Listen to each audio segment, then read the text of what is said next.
नमस्कार दोस्तों, आज की वीडियो में हम लोग सकूमा एक्सपोर्ट के बारे में बात करने जा रहे हैं, जिसे 150 करोड़ का एक तो ऑर्डर मिला है, प्लस इसी के साथ इसके अंदर टेक्निकल बेसिस पे ऑलरेडी एक ब्रेकआउट आ चुका है।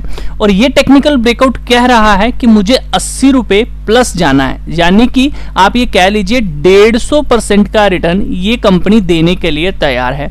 और ये जो 150% का रिटर्न है बहुत ही कम समय के अंदर देने के लिए भी तैयार बैठ चुकी है। लेकिन अगर ये टेक्निकल बेसिस पे ब्रेकआउट फेल होता है तो क्या हमें इस कंपनी में इन्वेस्टेड रहना चाहिए या फिर एक स्टॉप लॉस लेके निकल जाना चाहिए एज पर टेक्निकल जो बनता है। तो आइए इन सभी चीजों को डिटेल में एनालाइज करते हैं और देखते हैं कि क्या ये एक पोर्टफोलियो का अच्छा स्टॉक हो सकता है, क्या आपके पोर्टफोलियो को ये सिंगल स्टॉक ग्रीन में कन्वर्ट कर सकता है या फिर नहीं। उसके पहले आपको बोलना चाहूंगा कि अगर आप पहली बार चैनल पे विजिट कर रहे हैं तो फॉलो जरूर करिए बेल आइकन के साथ, ताकि आप लोगों को नेक्स्ट वीडियो का अपडेट टाइम पे मिल सके। सकूमा एक्सपोर्ट करती क्या है, सबसे पहले आपको यह जानना होगा। ध्यान रखिए, इसका जो बिजनेस है या फिर जो भी ये सप्लाई करती है, जो भी ये बिजनेस करती है, बाहर भी फैला हुआ है, सिर्फ इंडिया के अंदर नहीं है। आपको बता दूं, इंडिया, यूएई, आप तंजानिया, गाना, कनाडा एंड सिंगापुर जैसे बड़े बड़ी कंट्रीज के अंदर ये कंपनी काम कर रही है, ये बात ध्यान रखिएगा। इसी के साथ अगर इसके बिजनेस मॉडल की बात करें तो बिजनेस वर्टिकल ये company international trade off agro commodity, जिसमें आपको पता होगा चीनी हो गया, दाल हो गया, पल्सिस हो गए, शुगर्स हो गई, राइस हो गई, उसमें भी काम करती है। इसके अलावा मिनरल्स हो गया, पेट्रोलियम हो गया, पेट्रोकेमिकल में भी ये काम करती है, रिन्यूएबल एनर्जी में भी काम करती है, distribution and supply chain management में भी काम करती है। तो यानी कि कंपनी का बिजनेस सेटअप तो भैया काफी अच्छा है, हर एक सेक्टर में ये कंपनी घुसी हुई है। बट स्टॉक प्राइस देखेंगे तो बिल्कुल छोटा सा 29 रुपए का है। इसी के साथ अगर इसकी मार्केट कैपिटल की हम लोग बात करें तो दोस्तों इसकी मार्केट कैपिटल 23.46 करोड़ की है, ये बात ध्यान रखना। Sorry, equity share capital 23.46 crore की है, यानी कि बिल्कुल छोटी सी इक्विटी शेयर कैपिटल है, जिसको रन करना बड़ा आसान है किसी भी एक छोटे प्लेयर के लिए भी, जिसकी कैपिटल आप कह सकते हो कि भैया की 1000-2000 करोड़ की है, वो आराम से पुश भी कर सकता है, ये बात ध्यान रखिएगा। तो हम ट्रैप भी हो सकते हैं, बट उस ट्रैप की परिस्थिति को हमें कंप्लीटली समझना है कि क्या अगर हम ट्रैप हो जाते हैं तो क्या वो रियल ट्रैप होगा या फिर हमें एक एग्जिट कराने का बड़े प्लेयर की गेम होगी। क्योंकि अगर ये ऊपर ले जाना चाहते हैं तो नीचे भी ले जा सकते हैं आपको एग्जिट कराने के लिए, लेकिन क्या हमें उस समय टिकना है या नहीं टिकना, वो सारी चीजें अब हमें पता चलेंगी फंडामेंटल बेसिस। तो सबसे पहले हम लोग कहां पे आएंगे, हम इसकी होल्डिंग पैटर्न को समझेंगे कि आखिर इस कंपनी के खुद के ओनर का कितना निवेश है इस कंपनी में। दोस्तों इसकी 906 करोड़ की तकरीबन मार्केट कैपिटल है, जिसमें से 61.88% यानी कि 906 का आप 61 पॉइंट सीधा कह लो 62% हिस्सा अभी भी इसके ओनर के पास है, इसके प्रमोटर के पास है। और प्रमोटर कौन होता है, जिसको सारी इंफॉर्मेशन पता होती है कंपनी की इंटरनल, ये बात ध्यान रखना। इसके बाद आते हैं बड़े प्लेयर F5। तो अगर हम F5 की बात करें तो 0.21 है, और ध्यान रखना 0.13 से 0.21 हुए हैं। 2023 में कभी ये 0.18 हुआ करते थे, बट अब दोबारा 0.21 की रेशो में ये आ चुके हैं। तो 906 करोड़ का आप लोग भी अगर 21 देखते हो तो आप कह सकते हो कि भैया 2 करोड़ के करीब आपका बन ही जाएगा नियर अराउंड, ठीक है। तो बड़ा निवेश इन्होंने भी इसके अंदर छोटे से स्टॉक के अंदर दिखाया है। DIs की बात करूं तो नॉट इंटरेस्टेड। पब्लिक की बात करूं तो यहां पर पब्लिक भी अच्छा खासा होल्ड करती है, लेकिन पब्लिक ने माल बेचा है, यानी कि जो F5 ने माल खरीदा है ना, वो कहीं ना कहीं पब्लिक नहीं बेचा और F5 ने उस मौके का फायदा जो है वो उठाया है। तो अभी तक हमें क्या देखने को मिला कि इसमें बड़ा प्लेयर एक्टिव है, और वो कौन, वो इसका खुद का मालिक है। इसी के साथ F5 ने भी थोड़ा सा इंटरेस्ट हमें जरूर दिखाया है। तो हम ये कह सकते हैं कि भैया सिर्फ और सिर्फ ओनर को ही इसमें विश्वास है, और थोड़ा सा अब F5 को भी विश्वास होने लगा है। बाकी पब्लिक को तो हर एक स्टॉक में विश्वास होता ही है। तो आप होल्डिंग पैटर्न से कोई ज्यादा तो नहीं कह सकते, लेकिन आप ये जरूर कह सकते हो कि हाँ, प्रमोटर का एक पॉजिटिव पॉइंट हमें जरूर यहाँ पे देखने को मिल रहा है, ये बात ध्यान रखिएगा दोस्तों। इसी के साथ अब हम समझते हैं कि क्या ये कंपनी कोई काम कर भी रही है या फिर सिर्फ दिखाया जा रहा है कि बिजनेस है। तो आइए उस चीज को समझते हैं इसके रेवेन्यू से। दोस्तों अगर कंपनी के रेवेन्यू की बात करें तो 1328 करोड़ का रेवेन्यू था 2021 में। 2022 में ये रेवेन्यू बढ़कर 2853 करोड़ का होता है और 2023 में 3173 करोड़ का ये रेवेन्यू हमें देखने को मिलता है, यानी कि बढ़ोतरी हमें यहां पर देखने को मिल रही है। बात करते हैं नेट प्रॉफिट की, तो नेट प्रॉफिट भी एज पर जैसे जैसे हमारा रेवेन्यू बढ़ रहा है ये काम कर रहा है। तो भैया इतना हमें समझ आ गया कि हां कंपनी काम कर रही है, वर्किंग में है और कंपनी प्रॉफिट में भी है। दोस्तों अगर कंपनी प्रॉफिट में है तो क्या इस प्रॉफिट को ये कैश में कन्वर्ट कर पा रहे हैं या फिर सिर्फ किताबों में प्रॉफिट दिखाया जा रहा है? तो उसके लिए हम लोग समझेंगे कैश फ्लो को। तो कैश फ्लो होता है ऑपरेटिंग एक्टिविटी, हमारे लिए इंपॉर्टेंट है। 12 थी, 86 हुई, नेगेटिव हुई, अब दोबारा 90 है। तो हम ये कह सकते हैं कि हां प्रॉफिट को भी कन्वर्ट जो है वो किया जा रहा है कैश में, ठीक है। इसी के साथ आप देख सकते हो फाइनेंस एक्टिविटी में यहां पे माइनस हुआ है, तो यानी कि कहीं ना कहीं इन्होंने कर्जा वगैरह अगर कुछ लिया था तो वो खत्म किया होगा। फाइनेंस एक्टिविटी में पैसा जो है वो गया है वापिस, ये बात ध्यान रखिएगा। नेट कैश फ्लो हमारा 15 प्लस है, तो ये हमारे लिए बहुत अच्छी बात है। तो अभी तक हमें क्या देखने को मिला? कंपनी काम कर रही है, कंपनी प्रॉफिट में है और प्रॉफिट को कैश में भी कन्वर्ट कर रही है। तो भैया घबराने वाली अभी तक कोई बात हमें नहीं देखने को मिली।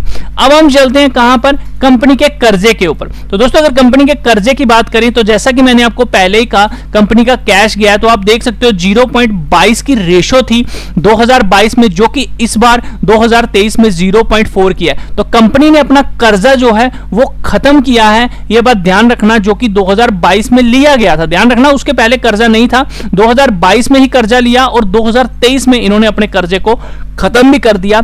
एक और हमें पॉजिटिव पॉइंट इस स्टॉक के अंदर देखने को मिल रहा है, तो बहुत अच्छी बात है, यह बात ध्यान रखिएगा। अब हम सीधा चलते हैं कंपनी के बैलेंस शीट के ऊपर और देखते हैं कंपनी के पास क्या क्या है। तो इक्विटी शेयर कैपिटल के बारे में मैंने आपको पहले ही बता दिया। तो यहां पे देखिए कंपनी के पास छोटा सा स्टॉक है, लेकिन रिजर्व एंड सरप्लस देखिए 286 करोड़, 309 करोड़, 325 करोड़, 356 करोड़ एंड 389 करोड़। दोस्तों कंपनी में बहुत अच्छी बात यह देखने को मिल रही है कि अपने रिजर्व एंड सरप्लस को कंपनी बढ़ाती जा रही है, यह हमारे लिए बहुत अच्छी बात है। इसके अलावा जैसा कि मैंने आपको पहले कहा equity share capital long term borrowing देखिए यहां पर पहले थी 1.54, अब रह गई 0.77। तो वो जो फाइनेंस एक्टिविटी में आपने माइनस देखा था ना, वो यहीं पे था। इन्होंने अपने कर्जे को खत्म किया है, ये बात ध्यान रखना, ये पॉजिटिव पॉइंट है। शॉर्ट टर्म बोरिंग की बात करें तो आप लोग देख लीजिए, शॉर्ट टर्म बोरिंग में भी ये देखिए 83 करोड़ के करीब इनका कर्जा था, जो कि अब 15.75 करोड़ है। तो देख रहे हो, यानी कि कंपनी अपने कर्जे को खत्म कर रही है। इसके अलावा इन्होंने जो बिजनेस कर लिया है, अब ये पैसा इन्होंने देना है वो 42 करोड़ के करीब देखने को मिल रहा है। अदर करंट लायबिलिटी 64 करोड़ की है। शॉर्ट टर्म प्रोविजन ये इनका पैसा बाहर फंस गया है, जो कि वापस आने के चांसेस नहीं दिख रहे, ठीक है। इसके अलावा हम चलते हैं अब नीचे। भैया देखो यहां पर इन्वेंट्री, चलो ये मैनिपुलेट हो सकती है, लेकिन फिर भी यहां पे दिखाई जा रही है 111 करोड़ की, बहुत अच्छी बात है। कैश एंड इक्विवेलेंट इसके अलावा अगर आप नोटिस करोगे 24 करोड़ का इनके पास है। ट्रेड रिसीवेबल ये मैंने बात नहीं की, 313 करोड़ इनके पास आने वाले हैं, यानी कि इन्होंने प्रोडक्ट दे दिया है, बेच दिया हुआ है, बस पैसा नहीं आया, पैसा इनके पास आएगा। तो देख लीजिए यहां पर बहुत अच्छा पैसा इनके पास आने भी वाला है।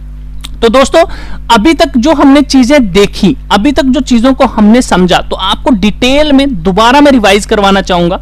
हमने ये समझा कि इस कंपनी के पास पैसा है या नहीं। जी हां, हमने देखा कंपनी काम कर रही है, रेवेन्यू जनरेट कर रही है, रेवेन्यू को प्रॉफिट में कन्वर्ट कर रही है, प्रॉफिट को कैश में कन्वर्ट कर रही है, और कैश के बाद इनके पास रिजर्व एंड सरप्लस भी है। आने वाले समय में अगर कोई दिक्कत हो जाती है उसके ऊपर इनका आगे प्रोडक्ट भी बिका हुआ है, पैसा अलग से वो आने वाला है, ठीक है, ये बात ध्यान रखना। तो कंपनी अगर बैलेंस शीट के हिसाब से देखी जाए तो एक कैश रिच कंपनी है। जितना छोटा स्टॉक है उसके हिसाब से अगर इसकी कैपिटल को देखा जाए तो दोस्तों बहुत अच्छा बैलेंस शीट यहां पर मेंटेन कर रही है ये कंपनी। रिजर्व एंड सरप्लस को अच्छे से मेंटेन कर रही है, ट्रेड रिसीवेबल इनके पास अच्छा है, यहां पर इनके पास कैश एंड इक्विवेलेंट काफी अच्छा है। एंड ये सारी चीजें देखते हुए मेरे हिसाब से हमें ग्रोथ कंपनी में आने वाले समय में देखने को मिलनी चाहिए। कोई दिक्कत वाली बात नहीं है। अगर हम टेक्निकल बेसिस पे गलत साबित हो जाते हैं तो फंडामेंटली ये कंपनी स्ट्रांग है, तो आने वाले 5 साल 6 साल अगर स्टॉक में होल्ड भी करना पड़े तो होल्ड करना चाहिए, क्योंकि जिस तरह से बिजनेस लेके बैठी हुई है ये स्टॉक अच्छा परफॉर्म आने वाले समय में कर सकता है। आइए ले चलता हूं आपको टेक्निकल बेसिस पे और कैसे इसका टारगेट निकल कर आ रहा है, ये चीजें भी आपको बताना चाहूंगा। दोस्तों इसके अंदर पहले भी एक ऐसा ही पैटर्न बना था, जैसे कि आप यहां पर देख पा रहे हैं, ये बहुत अच्छा पैटर्न इसके अंदर बना है और उसके बाद ब्रेकआउट आया एंड रीटेस्ट करके ये ऊपर की तरफ जा रहा है। जिस तेजी के साथ ये ऊपर की तरफ जा रहा है, इसको 38 रुपीस 50 पैसे के करीब अभी जाना चाहिए। पहला टारगेट वो निकल कर आ रहा है। तो जो कोई भी इसको लेता है, अगर वो स्टॉप लॉस इसमें लगाना चाहता है तो 20 रुपए से 18 रुपए का स्टॉप लॉस लगा सकता है। लेकिन सबसे बेस्ट अगर इसमें एसएल की बात की जाए तो ये एरिया होगा आपका सबसे बेस्ट एसएल। तो यानी कि इसके अंदर जो एसएल बनता है वो आप कह सकते हो 14 रुपए 90 पैसे का बनता है। हालांकि अगर ये हमें 20 रुपए 18 पैसे के पास मिलता है तो हमें यहां एवरेज करनी चाहिए, क्योंकि ये एक अच्छा पॉइंट था स्टॉक में एंट्री करने का, अगर आप मिस कर चुके हो। अभी के हिसाब से ट्रेंड छूट चुकी है, लेकिन फिर भी अगर हम इसमें 1 लाख लगाना चाहते थे तो अभी हमें 30,000 इसमें जरूर लगाने चाहिए 38 रुपए 50 पैसे के टारगेट के लिए, यह बात ध्यान रखना। इसके बाद इसका नेक्स्ट टारगेट जो होगा वो भी मैं आपको बता देता हूं, 84 रुपीस का हो सकता है। वो कैसे निकल कर आ रहा है, चलिए मैं आप लोगों को वो भी ध्यान से बता देता हूं, ध्यान से चीजों को समझना। देखिए स्टॉक में सबसे पहले तो एक बात ध्यान रखना, जो कि पैटर्न पिछली बार बना था इस तरह से, ये और ये पैटर्न ब्रेकआउट देके ऊपर की तरफ जा रहा है, इसी वजह से 38.50 का टारगेट बनता है। अब ये जो 84 का मैं टारगेट दे रहा हूं, ये मैं आपको बताना चाहूंगा कैसे बन रहा है, मैं सारी चीजें बता देता हूं। देखिए ये स्टॉक ने पिछली बार भी एक मूविंग एवरेज का कन्वर्जन जो था वो बनाया था, जैसे कि आप यहां पर देख सकते हैं। ये देखिए अगर आप नोटिस करेंगे इस स्टॉक ने यहां पर ऐसा ही सेम पैटर्न बनाया था जब सारी मूविंग एवरेज इकट्ठी हो गई थी, और जब ये निकला था तो आप देख सकते हो कहां तक गया था, यहां तक गया था। तो यहां से अगर आप इसके रिटर्न को नोटिस करते हो तो कम से कम भी इसका रिटर्न बनता था 585% का इसने रिटर्न यहां पर दिया था। तो दोस्तों अगर हम दोबारा देखें, यहां पर सेम पैटर्न, सारी मूविंग एवरेज इकट्ठी हो चुकी हैं और दोबारा से ऊपर की तरफ निकलने को जा रहा है, तो अगर आप यहां से 585% का रिटर्न लेके चलते हो तो एक आपका बहुत अच्छा टारगेट, कम से कम मैं बोलना चाहूंगा, आप देख सकते हो 585% का अगर रिटर्न हमें लेना ही है तो आप देख सकते हो नियर अराउंड आप लोगों का 90 रुपए 92 पैसे नियर अराउंड बनेगा ही बनेगा।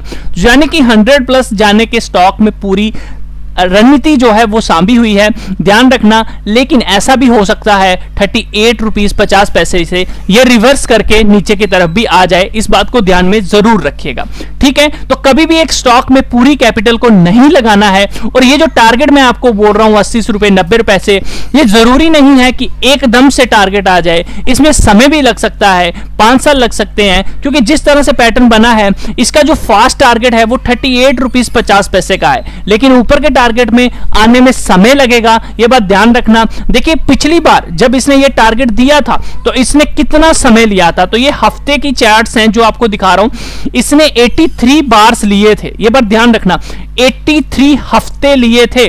तो दोबारा आप अगर इसमें इन्वेस्टमेंट करते भी हैं तो 83 हफ्ते के लिए क्या आप रुक सकते हैं या नहीं रुक सकते, यह बात ध्यान रखना। उससे ज्यादा भी ले सकता है, उससे कम भी ले सकता है, यह बात ध्यान रखना, ठीक है। यह बात जरूर भूलनी नहीं है आप लोगों को। एकदम से अगर आप सोचते हैं पैसा बनेगा, नहीं बनेगा। अगर आप ये सोचते हैं कि आप इसको ले लेंगे और ये चल जाएगा, ऐसा भी नहीं है, क्या पता गिर जाए नीचे की तरफ 20 रुपए 18 पैसे आ जाए, ठीक है। तो वहां आपको एवरेज करने के लिए भी रेडी रहना है। मैं अगर इस लेवल पे खरीदूंगा तो मैं जरूर अपडेट करूंगा टेलीग्राम चैनल के ऊपर भी, आपको वीडियो के डिस्क्रिप्शन में लिंक भी दे दिया गया है एनालिस्ट साजन का। तो दोस्तों ये था इसका कंप्लीट सार जो मैंने आप लोगों को बताया है। अगर कोई इसमें एवरेज करना चाहता है, नीचे की तरफ खरीदना चाहता है, तो सबसे अच्छा लेवल 20 रुपए 18 पैसे का 18 रुपए का है, वहां मिल जाए तो बहुत अच्छी बात है। अदरवाइज यहां पे 30% इन्वेस्टमेंट जरूर बनती है, क्योंकि यहां पे भी हमारा जो रिस्क रिवार्ड है, अगर हम यहां पे लेते हैं तो छोटा सा 20 रुपए 60 पैसे का स्टॉप लॉस लगा सकते हैं 38 रुपए, बट इन्वेस्टमेंट के तौर से चलेंगे तो आपको एवरेज करनी चाहिए, ना कि एक एसएल लगाना चाहिए। आई होप आपको वीडियो अच्छा लगा होगा। इसी तरह की अगर आप और वीडियोस चाहते हैं तो आप चैनल को सब्सक्राइब कर लीजिए बेल आइकन के साथ। नेक्स्ट वीडियो में मिलता हूं आपको जल्दी से जल्दी। ट्रेड लेने से पहले एक बार अपने फाइनेंशियल एडवाइजर से जरूर पूछिए, क्योंकि रिस्क